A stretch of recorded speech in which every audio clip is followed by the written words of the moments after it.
Welcome to the Black Paper. My name is Sundukuya Noha. And I'm Cheta Wanze. All right, Chita, how's it going? The summer holidays upon us. How are you enjoying Yeah, it? it is. And I'm faced with being demobilized for a while because of childcare duties. Well, the one other way to look at it is you don't have to wake up so early to try and ram school runs into an already packed morning. Well, it depends on how you choose to look at it. If I have meetings, then I have to wake up. So, for example, this week that's passed, and it's particularly bad for me because there was a meeting that I was actually supposed to be in Nigeria for. Because I mean, my wife works in the UK, so she has to go to work. And as a result of that, I'm the one who is faced with the prospect of chasing growing children up and down and dealing with the whole I'm hungry, I want to eat, that kind of thing. So, well, And that I guess it's division of labor. it is. And it's quite interesting. It's 6 weeks that you have the kids, your routine is now being dictated in some way by the kids. A lot of people have scheduled in holidays and just a wait time. Can I ask you, Cheta, when was the last time you went on holiday with the family? We did that twice last year, actually. So during the summer, during the Christmas. And that's interesting. So, and that's a nice segue into our into our topic for today. Today we want to talk about summer holidays and how that affects us, not just as individuals, but as a community. And the growing call by some for shorter holidays. I'm sure that the kids have had no say in those calls. But Why however, should they have a say? well, you want to cut short their holidays. Yes, cut it short. Why, In Cheta? short, Why are you not such just a that. Grinch? I think that the Victorians had the right idea. Those days, children used to go up chimneys to sweep and earn some money for the family. I have two human beings who are not paying rent in the house, and instead every small thing, I'm hungry. Come and give me something. I'm hungry. You are running up bills, please. And then the longer they stay at home, I think the bills are not as high when they are in school. So And in fact, you know what? Perhaps Teta, I'll allow you to play the Grinch who wants to steal the holidays. Over to you. Make your I pitch. am happy to be the Grinch who wants to steal the holidays. You see, life is about training, preparing, getting ready for when you get into the workforce. And being in the workforce, we're allowed what? 28 days a year holiday. So why should these ones be getting 6 weeks? It should be 28 days maximum. I mean, think of their teachers. Their teachers are getting 6 weeks or whatever it is, sitting at home doing nothing. Please, come on. Well, you see, so here's an interesting thing, especially when you talk about teachers. Now, uh, during COVID, I had a newfound respect for teachers because suddenly Don't you remind had me to about that time. so suddenly you have to go try and get these children to do their schoolwork. You're chasing people who have little or no interest in any lengthy hours stayed sat down learning, and then suddenly you start wondering how on earth teachers are doing this day in day out. Meanwhile, you the parent are finding it hard. So when you talk about the children being at home for 6 weeks, given the headache that it surely is for lots of teachers to handle a classroom full of children, all with different temperaments, wouldn't you say they've earned it? It's a job. Do you know the headache that I face trying to explain complex things about politics and the economy to political Yeah, yeah, animals that are not interested in but but listening? but It's but a headache. you're not trying to explain those concepts to under tens. Um, Anyway, a bit of context around the COVID thing. Let's get serious now. Let's drop the act. A bit of context around the COVID thing. At the time, both of us were staying in Nigeria, full time, and we were both living in the same estates. I think our kids were in the same school actually. But anyway, um, it was interesting to watch, especially considering the fact that in Nigeria we had all the domestic help needed. But nevertheless, it was still very interesting trying to get them to do their schoolwork when they went to when school became remote. Um, so having moved them outside Nigeria, having moved them to another country, um, it's just been interesting to see. So first things first, there's a different culture. Um, uh, we can't be as hard as we were in Nigeria on kids. Um, and it means that and then domestic help is something that is just not part of the culture here for because of let's start with the most obvious thing. It's very, very expensive. You would have to pay domestic help wages that would basically wipe out your own whatever you earn. So it has actually given rise, and I think this is one of the things that a lot of people were complaining about. A radio show that I listened to a couple of weeks ago, where they talked about this was before the summer holidays started, and they talked about how difficult it is. There's for want of a better word, a scam industry that runs in the UK, things like summer camps, where for example, you are paying £1,000 per child for summer camp. £1,000. How many people in this country can just let's go with £1,000 just like that? And this is just if this is for one child. Now imagine if you Mhm. have two, three children, or in the case of someone that I know, four children. What happens? There's a British friend of mine who's has five. So will he have to cough out 5,000 5K. pounds for um for summer camps for the children? He just doesn't have that money. So in his case, his wife is full-time stay at home because again, because so it's the family lives on his income. Um and it's tough. They don't do holidays. They don't have they don't have um uh, they don't have much wiggle room. That's what I was looking for. They don't Mm. have much wiggle room. And one of the things that this is somebody who, when I met him, so I met him when I first lived in the UK, back in the 2000s. And even when I moved back to Nigeria, we stayed in touch. So, when my family moved back here and I began to come more regularly, we reconnected. He was never the most religious person, but he's found prayer. Because one of his big prayers is that he does not lose his job, because if he does, things will get very bleak for them very, very quickly. And that's one of the things that that people talk about. So for people in precarious positions within the society, and there are quite a few of them who are in such precarious positions, if something goes wrong, how do they cope? So again, coming to this friend of mine, his wife has had to give up her career because they simply cannot afford the cost of childcare. Um, they have so that is the complaint. From those of us from an African point of view, from our own cultures, we used to have this thing of it takes a village to raise a child. So we always had support structures, and you see it, for example, among the Asians here. You see many of them basically imports older generations of their family to stay with them, and help with child care. That ability is constrained for many of us.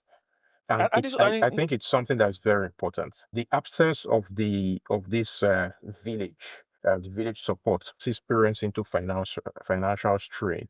And I think it actually makes the 6 week holiday period unsustainable in the long term. and it's quite interesting. This whole idea of taking a village, because I remember back when I was younger, the long, as we call them in Nigeria, the long break. Yeah. The long break was this 6 week summer holiday that, or however long it was, or was it a month? I don't even remember. My goodness. In Nigeria, I think it was 2 months. Oh, aha. Because yeah, so um, Yeah, so that's eight when I weeks, was isn't it? yeah, so when I was in primary school, our school calendar used to run from the end of January to the start of December. And then while I was in class one going into class two, they changed it to be so our holidays, our school calendar now began. So I remember that my second year in secondary school, we had 2 terms instead of three. There's always a short Yeah. term and a Yeah, we long had two term, terms instead of three. or the So short so holiday the and long calendar holiday. Yeah. changed, and we began to run something similar to this September to May calendar. So in Nigeria, because of our rainy season, the holiday is actually, if you remember, WAEC finishes just before the end of May. So effectively, you have June, July, and August, and then it is during that August break in the rainy season that's towards the end of August that people start going back to school. So our holiday Uh, period is give or take about 12 weeks. So, well, not up to yeah. 12 weeks, but between 8 and 10 weeks, depending on the And level. so it's quite interesting because what I was about to say was that during that long break or long holiday, that was when you would see it was always one movement or the other. Either you're going to stay with cousins somewhere else, or cousins were coming over to stay, but we were never stable. It Yes. helped the children build Relationships. relationships. Those familial bonds were strengthened during that time. And it's quite interesting because now you've mentioned it. Yes, about 12 weeks. It was long. I mean, it was Yes. called long holiday for a period, for a reason. But people didn't necessarily bother about how long it was because there was always someone.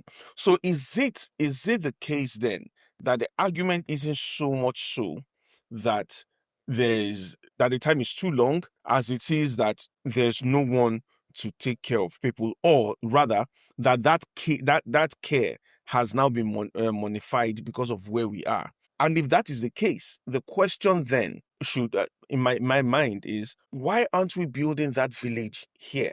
Because unlike 4 or maybe let's say 5, 6 years ago, when there wasn't this migration wave from many African countries, it would have been a bit difficult to find other families.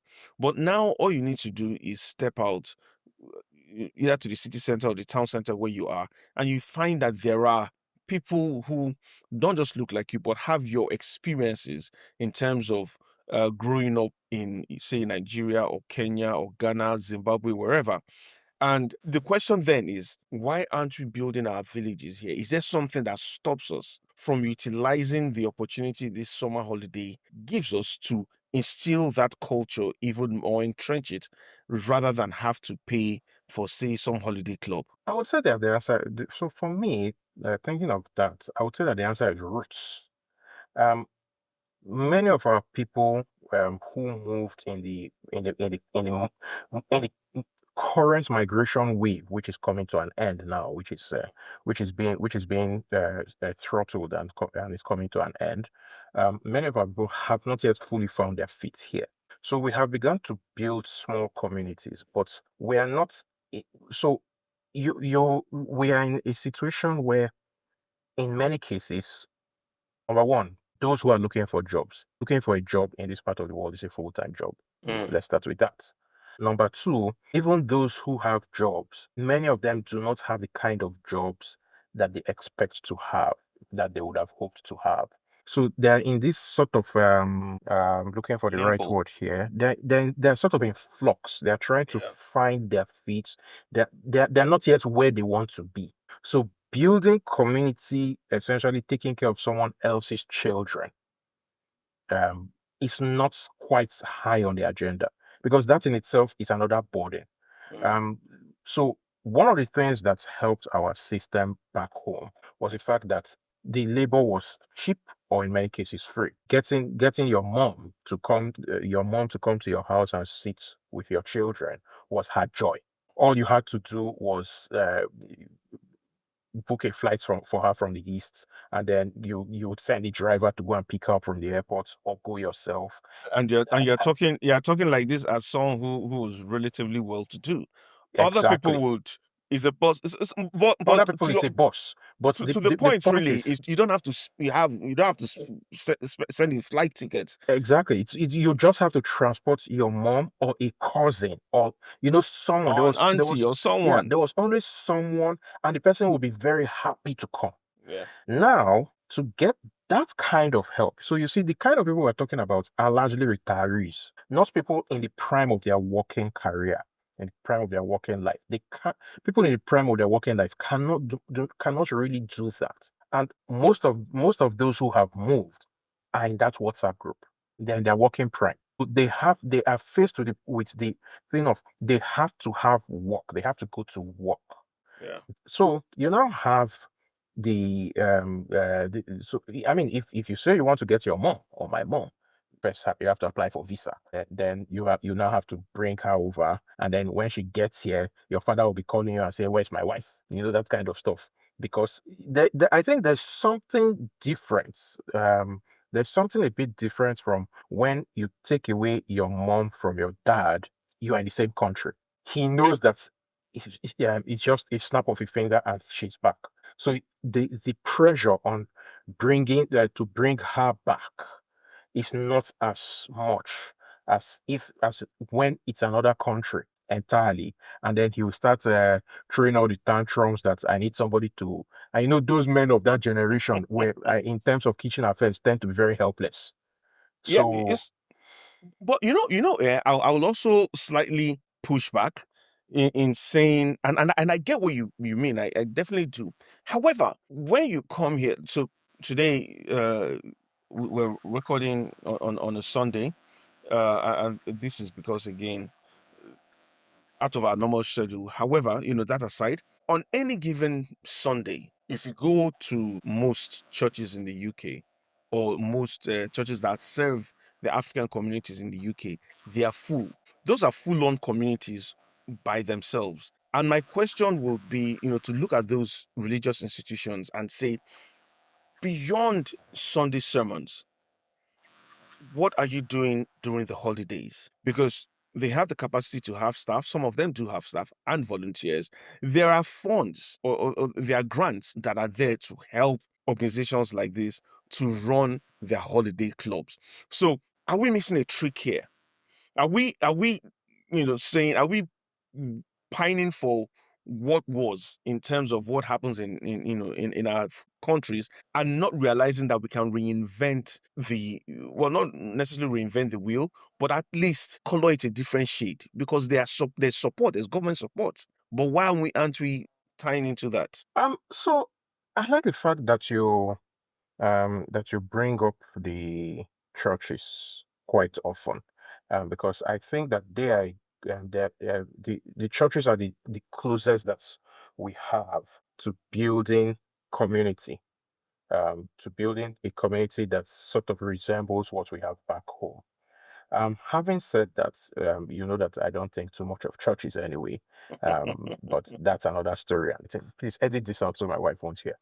Um, um, but the thing is, again, it comes back to that thing of because so many people are in a completely new environment, they're still feeling their way around. Not everybody lands and hits the deck running. Some people roll over, stay prone for a while before they start getting up, even before we start talking of finding their feet. And unfortunately, and I'm trying very hard so that I don't let my cynicism about our religious organizations come into play here. Um, but I think so. First things first, I think we need to understand nostalgia versus reality. Many of us will recall our own long school breaks fondly. Those were times of great fun. But as you said, as this place lacks the communal safety nets that we had. They don't have that culture of it takes a village to raise a child. And we must also be realistic that even in our own neck of our own home countries, that culture is slowly eroding. The modern economic system is set up to encourage this modern economic system does not really encourage the extended family system that we practice from antiquity. It's more nuclear family focused. But and I think this is important. That's the complaints that we're seeing, even from people who are here originally, it brings something to the fore. The current school system was designed for the industrial Victorian society, where services was not that big.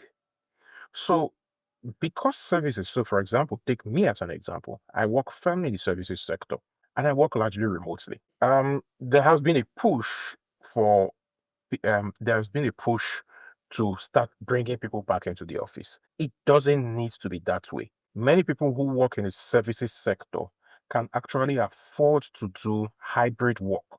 Doesn't have to be fully remote. I understand the necessity of team bonding and all of that, but make it 2 days a week, and you will find that people will be able to pull together neighbors, will be able to build little communities. And it doesn't necessarily even have to be so it now plays into that customers who islands of strangers nonsense. Um, if you have so my neighbor to one side is Indian, the other side they're Dutch. We all live in the UK. Now, if we all happen to work in the services, one of them is in short, two of them are tech support guys. Mm. I'm a political a policy analyst somewhere. Now, if we all work remotely, but at different times of the week, there's the possibility that we could actually build a small community by having our kids fraternize with each other during the period. So it reduces the burden on any given person at any given time. Then of course there's the thing of so we the thing of being able to travel. So last year, like I said, my family traveled twice. This year we're not. So um uh it's that is the I think that is a way of building a new community. A new community does not always have to be with people who come from your home country. It could be your Okay. neighbors because at the end of the day, you're a community as well. All of you go to the local co-op together. You all go to the local Sainsbury's or the local Tesco's. So so there's the possibility of building a community that way. All right. Cheta, let's go for a quick break, and when we're back, we'll continue talking about more around the going on holidays and the toll this is taking on families and individuals. Thank you very much. Let's do that.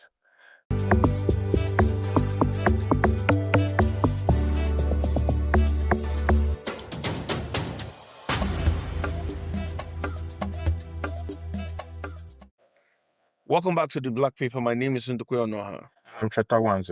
Yeah, so in the last half, in the first half, we spoke generally around the concept of uh, the holidays, school holidays, and building communities.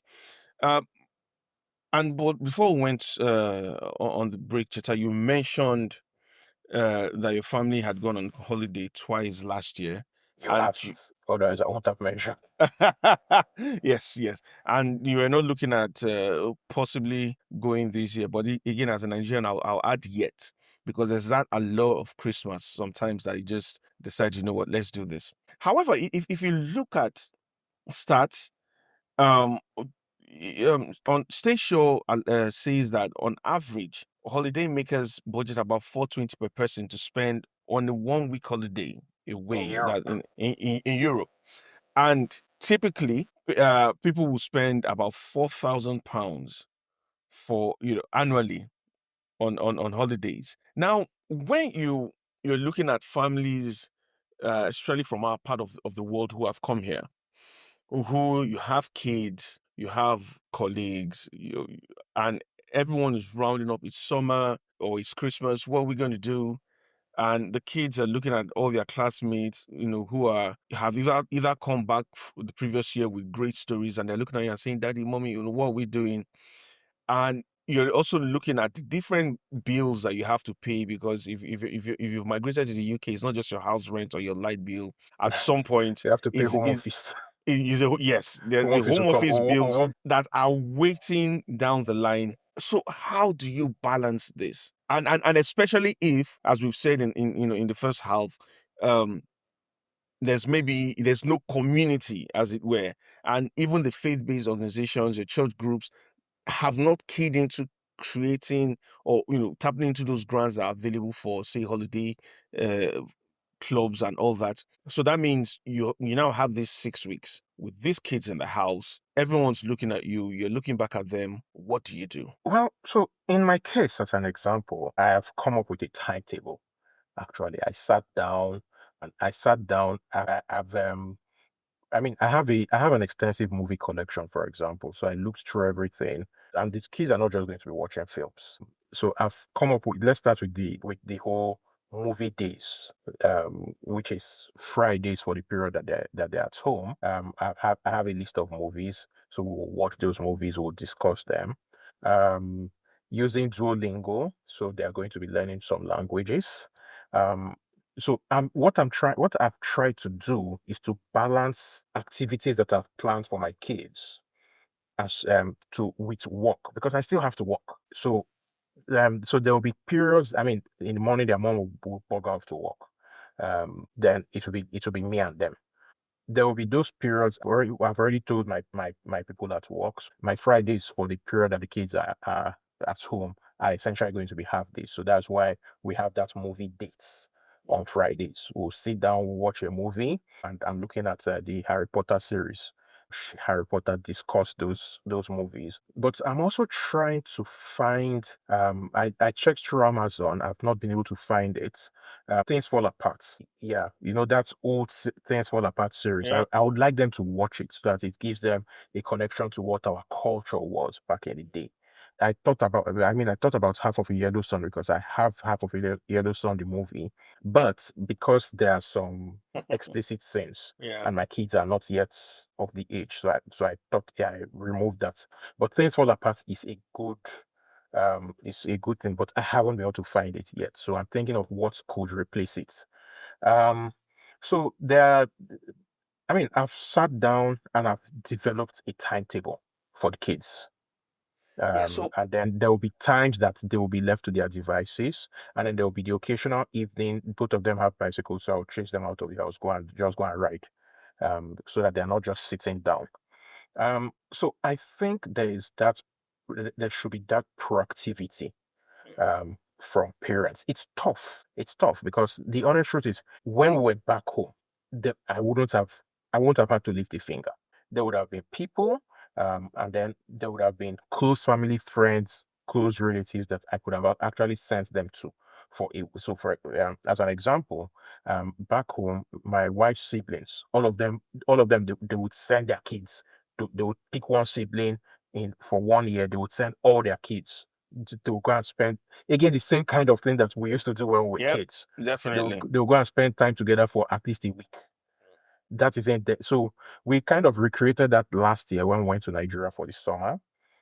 Or when they came to join me in Nigeria for the summer. I think that was because I was in Nigeria and they all came. And so the kids had time with their cousins, which was something that they hadn't done in 3 years.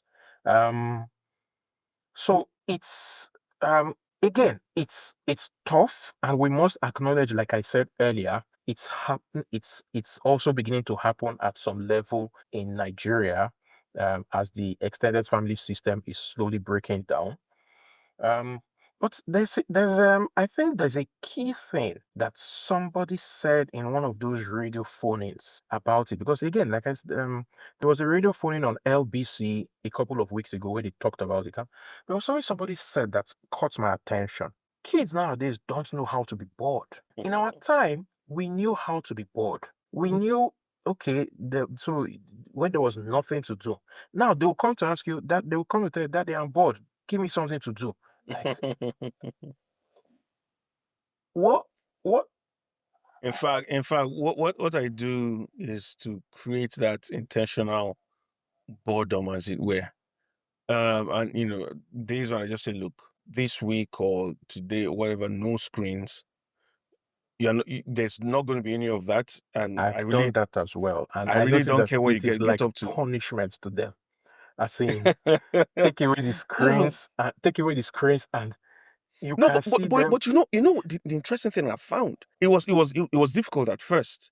These days, when I find that, you see, like today, for instance, has been a no screen day, and even though they're like, ah, but daddy, we're on holiday, you're like, yes, but there's no screens. After like first or 2 hours, next time I'm seeing books flying around. Suddenly, someone has realized that there's a book. They can read a book. Someone has brought out a pen and paper, and then they're just going. Maybe I'll ask your advice because I in the timetable I built, I actually had an hour of no screen every 2 days. But and I will be honest and admit that one of the reasons why I try to minimize the no screen period is so that I don't get disturbed when I have to work. So So no, also I definitely get that. What we do is that so on school days, for instance, Monday we're talking of to the holidays here, not I yeah, school yeah, days. yeah. No, I know. What I'm saying is like it sort of like ease them into this. So on school days, Monday to Friday, definitely no screen at all. Yeah, same here. The only Saturdays, screens that they're allowed on school mm, days are when they have to do their homework. aha. Yeah, Saturdays go because wild. nowadays the homework is online. Unlike in our Aha. time where they will write it on a Piece of blackboard and paper.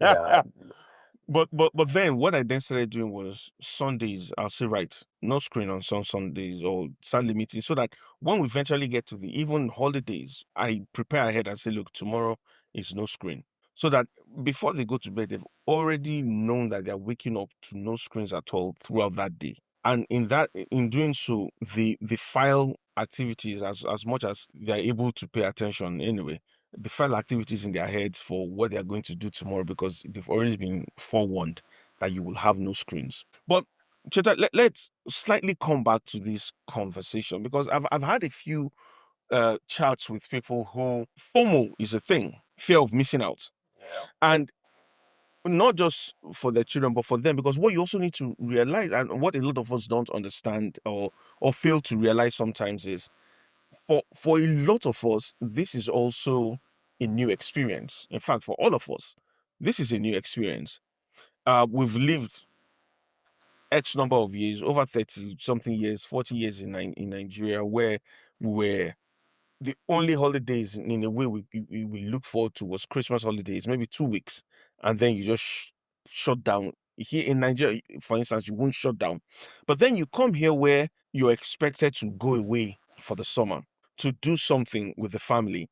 And you then do the quick maths. And this is where you then see the dangerous behavior of people working 2 shifts, 3 shifts, back to back to back to back, so that they can get enough money to see themselves through this 6 week period. And then you start hearing things like a Ross, for instance, who died in December 2024 after sudden collapse. And this again for listeners, these were cases that were reported within the Nigerian community, and the conversations were all around work and shifts. Now, whether it has been established uh, without any doubt that they died from exhaustion is a different conversation. But at the time these deaths were reported within the community, the conversations were around how hard these people had been working. So you had Echinoso Izonwumere in October 2024, and you just had things like this people who were said to have worked for days literally work non-stop themselves to death. and worked themselves to death. So the question then is, should we, yes, it's expensive, but should we learn to take a break? So my immediate reaction to that is um there's so we have a cultural problem. And it's also a problem even back home in Nigeria. Um, we we work we don't culturally we don't really believe in smart work. We believe in hard work. Yeah, hard work, yes. So I remember my very first job was in Gateway Bank. I was working in their IT department, in their tech department. We had this boss, and he lived in Ikorodu. Hmm. Gateway Bank, the headquarters was in Marina. Yeah, Lord. So what he used to do, and he had a driver.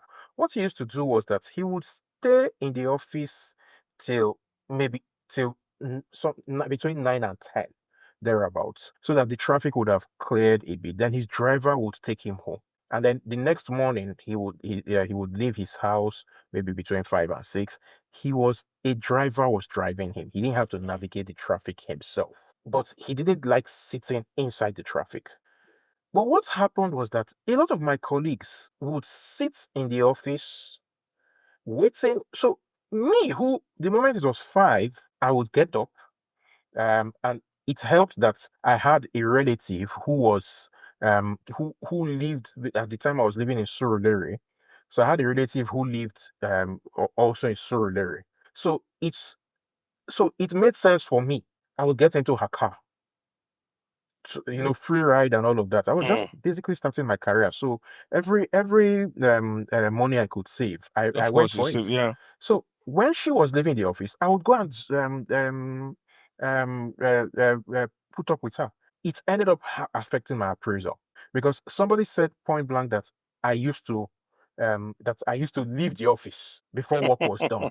Hello, my employment letter was very clear, 8 a.m. to 5 p.m. See, Why are you the problem with you is that you believed what you saw on paper. why are you why so here was the problem. Yeah. The few times that I waited in the office to before our boss left so it's after our boss left that everybody will start finding their way. You weren't doing anything. We're not doing anything. We'll be talking about football. Hello. Eye service, isn't it? There was an arrogance. I knew football more than these guys. So I didn't want to talk about football with them. I wanted to go back and talk about watch Champions League and talk about football with my guys who knew the team very well. So I said, these guys were just colleagues. I didn't see them as friends. So I didn't see any reason why I should be stuck in the same place with them. But bottom line is that kind of behavior feeds into the Nigerian mindset. We work too hard. I say we don't work smart, we work hard. And eventually that kills a lot of people. There's a reason why Nigeria has a life expectancy for males of 47 and for females of 53. Part of it is people literally working themselves to death. There's a reason why you have a lot of companies, a lot of Nigerians doing 2 jobs, 3 jobs. They are literally working themselves to death.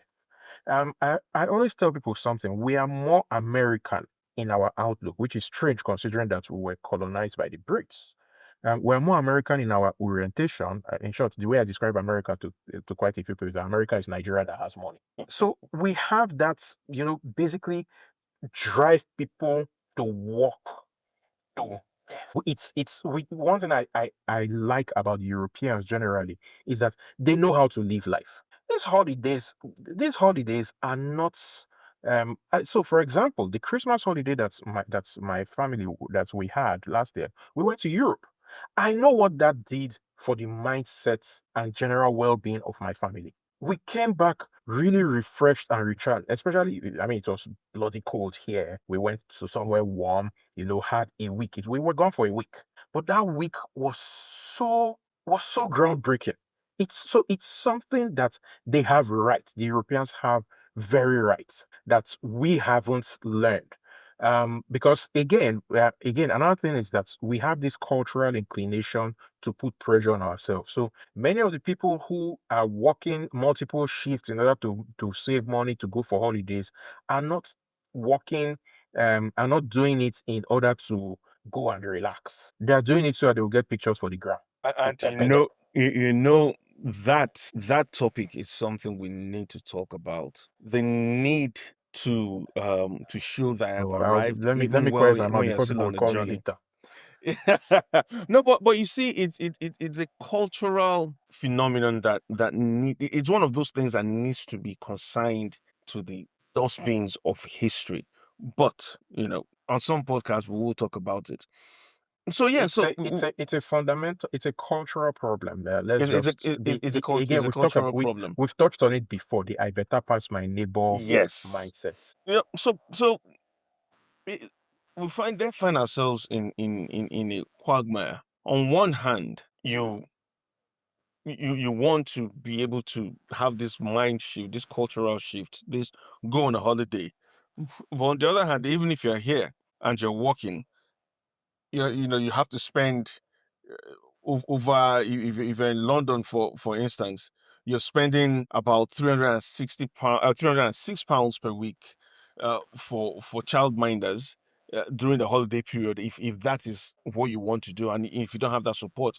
So it's that thing of how do you do it, and which is why I will always come back to these community groups, especially the faith institutions around which we coalesce every single week. They need to do a lot more in terms of building up this these communities and in terms of supporting these communities. And there are funds, because one of the biggest issues I've noticed is we seem to have imported that every man help themselves kind of attitude here, where somebody, well, let's say the organization wants to do something and everyone is expected to dip into their pockets to contribute towards it. Now, whilst that's not a bad thing, however, there are, for example, there's the Tesco Stronger Starts Activity for All fund that these churches can apply to. There's a National Lottery Community Fund or local community foundations. Other grants are there.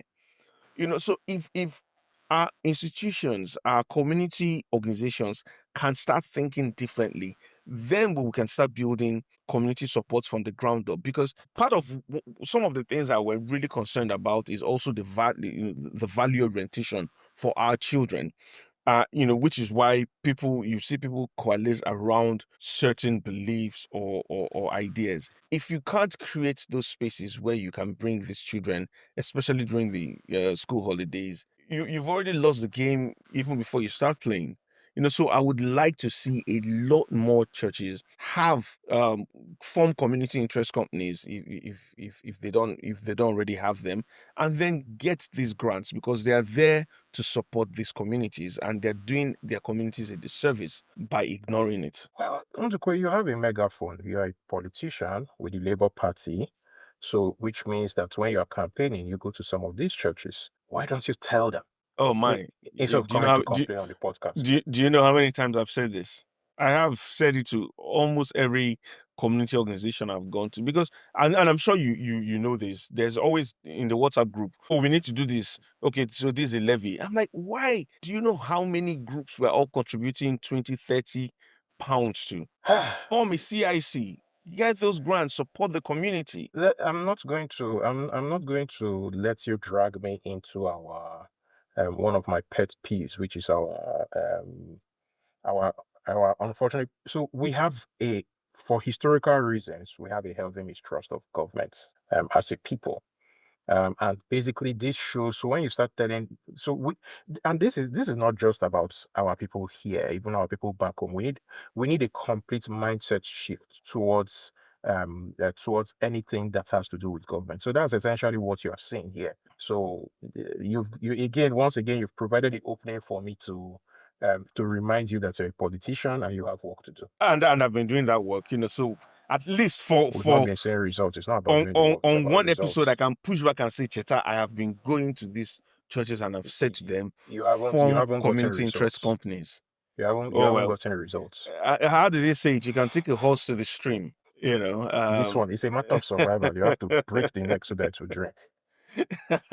But anyway, on that note, Cheta, I'll say we'll draw a curtain on this episode and go I want see. to congratulate our two countries for winning their Oh, respective football tournaments, the of women of course, our two of countries, course, so of course. Nigeria and England.